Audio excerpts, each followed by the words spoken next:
ನೋಡಿ ಲಾಸ್ಟ್ 2-3 ಡೇಸಿಂದ ಬರೀ ಇದೇ ಆಗೋಗಿದೆ.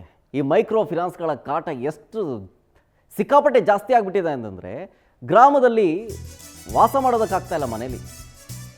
ಅದಕ್ಕೀಗ ಮಹಿಳೆಯರೆಲ್ಲರೂ ಸೇರಿ ಮನೆಯನ್ನು ಬಿಟ್ಬಿಡೋದಕ್ಕೆ ಮುಂದಾಗ್ತಾ ಇದ್ದಾರೆ, ಖಾಲಿ ಮಾಡ್ಕೊಂಡು ಹೋಗೋದಕ್ಕೆ.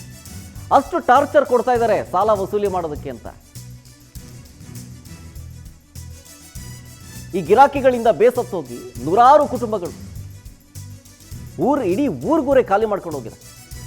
ಚಿಕ್ಕಬಳ್ಳಾಪುರದ ಗೌರಿಬಿದನೂರಿನ ನಾಗಯ್ಯ ರೆಡ್ಡಿ ಲೇಔಟ್ನಲ್ಲಾಗಿರೋ ಘಟನೆ ಇದು.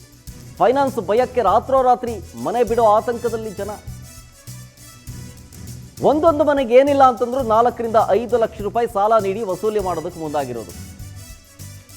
ಯಾವ ನಿಯಮವನ್ನೂ ಪಾಲಿಸದೆ ವಿನಾಕಾರಣ ತೊಂದರೆ ಕೊಡ್ತಾ ಇದ್ದಾರಂತೆ ಈ ಫೈನಾನ್ಸ್ ಕಂಪನಿ. ಇದು ಹೀಗೆ ಮುಂದುವರೆದ್ರೆ ನಾವು ಊರೇ ಖಾಲಿ ಮಾಡಬೇಕಾಗುತ್ತೆ, ಇಲ್ಲ ಪ್ರಾಣ ಬಿಡಬೇಕಾಗುತ್ತೆ ಅಂತೇಳಿ ಸರ್ಕಾರಕ್ಕೆ ಗ್ರಾಮಸ್ಥರು ಮನವಿ ಮಾಡ್ಕೊಳ್ತಾ ಇದ್ದಾರೆ. ಇವ್ರ ಕಾಟದಿಂದ ತಪ್ಪಿಸಿ ನಮ್ಮನ್ನ ಅಂತ. ಫೈನಾನ್ಸ್ ಸಿಬ್ಬಂದಿಗೆ ನಲುಗಿದ ನೂರಾರು ಬಡ ಕುಟುಂಬಗಳ ನರಕ ಯಾತನೆ ಇದು.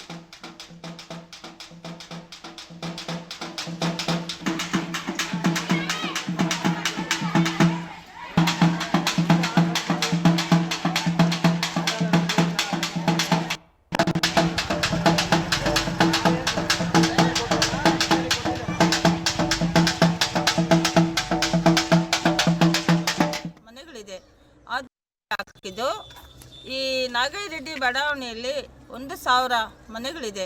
ಆದರೆ ಮಹಿಳೆಯರು ಫೈನಾನ್ಸ್ ಎಲ್ಲ ತಗೊಂಡು ಪಾಪ ತುಂಬ ಕಷ್ಟದಲ್ಲಿ ಕೂಲಿ ಕಾರ್ಮಿಕರಾದ ಕೂಲಿಗಳು ಮಾಡಿ ಜೀವನ ಮಾಡ್ತಾ ಇದ್ದಾರೆ. ಗಂಡಂದರು ಒಂದು ಕೂಲಿ ಕೆಲಸಕ್ಕೆ ಹೋಗ್ತಾ ಇದ್ದಾರೆ. ಬಡತನದ ಫ್ಯಾಮಿಲಿ ಆವತ್ತಿಗೆ ಜೀವನ ನಡೆಸ್ಕೊಂಡು ಮಕ್ಕಳು ಮರಿಯನ್ನು ಸಾಕ್ಕೊಂಡು ಗಂಜಿ ಹಾಕ್ಕೊಂಡು ಇದ್ದಾರೆ. ಆದರೆ ಅನಿವಾರ್ಯ ಇರೋದಕ್ಕೆ ಫೈನಾನ್ಸಲ್ಲಿ ಒಂದೊಂದು ಸ್ವಲ್ಪ ಸಾಲ ತಗೊಂಡು ಜೀವನಿಸ್ತಾ ಇದ್ದಾರೆ, ಮಕ್ಕಳನ್ನ ಓದಿಸ್ತಾ ಇದ್ದಾರೆ, ಕಷ್ಟವಾಗಿ ಜೀವನ ಮಾಡ್ತಾ ಇದ್ದಾರೆ. ಅಂಥ ಕಾರ್ಮಿಕರು ನಮ್ಮ ಒಂದು ನಾಗಯ್ಯ ರೆಡ್ಡಿ ಬಡಾವಣೆಯಲ್ಲಿ ಇಷ್ಟು ದಿನದಲ್ಲಿ ಮಹಿಳೆಯರು ಭಾಳ ಕಷ್ಟಪಡ್ತಾ ಇದ್ದಾರೆ. ಒಂದೊಂದು ದಿನದ ಜೀವನನೂ ಒಂದೊಂದು ಗಳಿಸುವುದಕ್ಕೆ ಕಷ್ಟ ಆಗಿ ಒಂದು ಫೈನಾನ್ಸಿಂದ ಸಾಲ ತಗೊಂಡು ಎಲ್ಲ ಜೀವನ ಗಳಿಸಿ ಕಟ್ಟುತ್ತಾ ಇದ್ದಾರೆ ಕರೆಕ್ಟಾಗಿ. ಆದರೂ ಕಟ್ಟಿದ್ರು ಸತ ಒಂದು 4 ದಿವಸ ಏನಾದರೂ ಕೊಡುವುದು ತಡ ಮಾಡಿದ್ರೆ ಅವ್ರಿಗೆ ಬಂದು ಸಿಕ್ಕಾಪಟ್ಟೆ ಟಾರ್ಚರ್ಗಳು ಕೊಡ್ತಾ ಇದ್ದಾರಲ್ಲ, ಅದನ್ನು ಕಟ್ಟೋಕ್ಕೆ ಸ್ವಲ್ಪ ಅವಕಾಶಗಳು ಬೇಕು.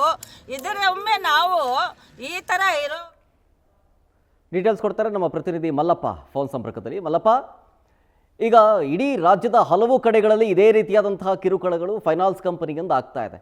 ಈಗ ಚಿಕ್ಕಬಳ್ಳಾಪುರದಲ್ಲಿರುವಂತಹ ಜನರ ಪರಿಸ್ಥಿತಿ ಏನು ಅಂತ ಸಾಲ ತಗೊಂಡವ್ರದ್ದು? ಶರತ್ ಏನಂದ್ರೆ, ಸಹಜವಾಗಿ ಇವರು ಮೈಕ್ರೋ ಫೈನಾನ್ಸ್ ಕಂಪನಿಗಳೇನಿದೆ ಇವ್ರನ್ನ ಬಡವರನ್ನೇ ಟಾರ್ಗೆಟ್ ಮಾಡ್ತಿದೆ. ಏನು ಸ್ಲಮ್ಗಳು, ಬಡ ವ್ಯಕ್ತಿಗಳನ್ನ ಟಾರ್ಗೆಟ್ ಮಾಡ್ಕೊಂಡು ಅವ್ರಿಗೆ ಯಾವುದೇ ದಾಖಲೆಗಳಿಲ್ಲದೆ ಏನು 1000 ಗಟ್ಟಲೆ ಲಕ್ಷ ಗಟ್ಟಲೆ ಸಾಲ ಕೊಡ್ತಾ ಇರುತ್ತದು. ಯಾಕಂದ್ರೆ ಬಡವರಿಗೆ ಏನೋ ಒಂದು ಅಭಿವೃದ್ಧಿ ಆಗಬೇಕು ಅಂತ ಒಂದು ಗುರಿ ಇಟ್ಕೊಂಡು ಸಾಲ ತಗೊಂಡು ಕೂಲಿ ಮಾಡ್ಕೊಂಡು ಸಾಲ ಕಟ್ಟುವಂತ ಪರಿಸ್ಥಿತಿ ಇರುತ್ತೆ. ಆದ್ರೆ ಎಲ್ಲ ಟೈಮಲ್ಲೂ ಅವ್ರಿಗೆ ಕೆಲಸ ಇರೋದಿಲ್ಲ. ಈ ನೆಲೆಯಲ್ಲಿ ಸಾಲ ಕಟ್ಟಕ್ಕೆ ಆಗದೆ ಇರೋಂಥ ವ್ಯಕ್ತಿಗಳಿಗೆ ಇವರು ಕಾಟ ತಾಳಲಾರದೆ ಕೆಲವರು ಮನೆ ಬಿಟ್ಟು ಹೋಗ್ಬಿಟ್ಟಿದ್ರೆ, ಅದರಲ್ಲಿ ವಿಶೇಷವಾಗಿ ಚಿಕ್ಕಬಳ್ಳಾಪುರ ಜಿಲ್ಲೆಯಲ್ಲಿ ಒಂದು 27,000ಕ್ಕೂ ಹೆಚ್ಚು ದೂರುಗಳು ಈ ರೀತಿ ಏನು ನೊಂದವರಂತ ದೂರುಗಳು ದಾಖಲಾಗಿರುತ್ತದ್ದು. ಈ ನೆಲೆ ಇವತ್ತು ಚಿಕ್ಕಬಳ್ಳಾಪುರ ಜಿಲ್ಲೆ ಗೌರಿಬಿದನೂರು ನಗರದಲ್ಲಿ ಏನು ಒಂದು ನಾಗಯ್ಯ ರೆಡ್ಡಿ ಬಡಾವಣೆ ಇದೆ, ಆ ಬಡಾವಣೆಯಲ್ಲಿ ನೊಂದಂತ ಒಂದು ಇವರು ಏನು ಮೈಕ್ರೋ ಫೈನಾನ್ಸ್ ಕಾಟಕ್ಕೆ ತಾಳಲಾರದೆ ಹಲವರು ಮನೆ ಮಠ ಬಿಟ್ಟು ಬಿಗ ಹಾಕೊಂಡು ಹೋಗ್ಬಿಟ್ಟಿದೆ. ಇನ್ ಕೆಲವರು ನಾವು ಸಹ ಊರ್ಗೂರೇ ಖಾಲಿ ಮಾಡ್ಕೊಂಡು ಹೋಗ್ತೀವಿ. ಯಾಕಂದ್ರೆ ಇವ್ರು ಕೊಟ್ಟಂತ ಸಾಲಗಳಿಗೆ ಒಂದಲ್ಲ ಎರಡಲ್ಲ ಬರುವಂತ ಎಲ್ಲಾ ಕಂಪನಿಗಳು ಸಹ ನಮ್ ಸಾಲ ತಗೊಳ್ಳಿ ಅಂತ ಹೇಳ್ಬಿಟ್ಟು ಪ್ರೆಜರ್ ಹಾಕಿ ಅವರೇ ಒತ್ತಡ ಹಾಕಿ ಸಾಲ ಕೊಡ್ತಾರೆ.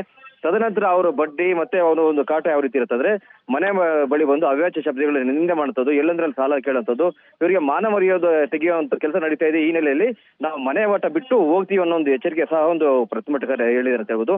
ಇವತ್ತು ನಾವು ನೋಡ್ತಾ ಇರ್ಬೇಕ್ರೆ ಮೈಕ್ರೋ ಫೈನಾನ್ಸ್ ಅವಳಿ ಯಾವ ರೀತಿ ಇದೆ ಅಂತ ಹೇಳಿದ್ರೆ ಏನು ಬಡಪಾಯಿಗಳು ಬದುಕಬಾರ್ದು ಅನ್ನೋ ಮಟ್ಟದಲ್ಲಿ ಇದೆ ಅಂತ ಹೇಳ್ಬೋದು Sharath. Okay, thank you Mallappa ಡೀಟೇಲ್ಸ್ಗಾಗಿ.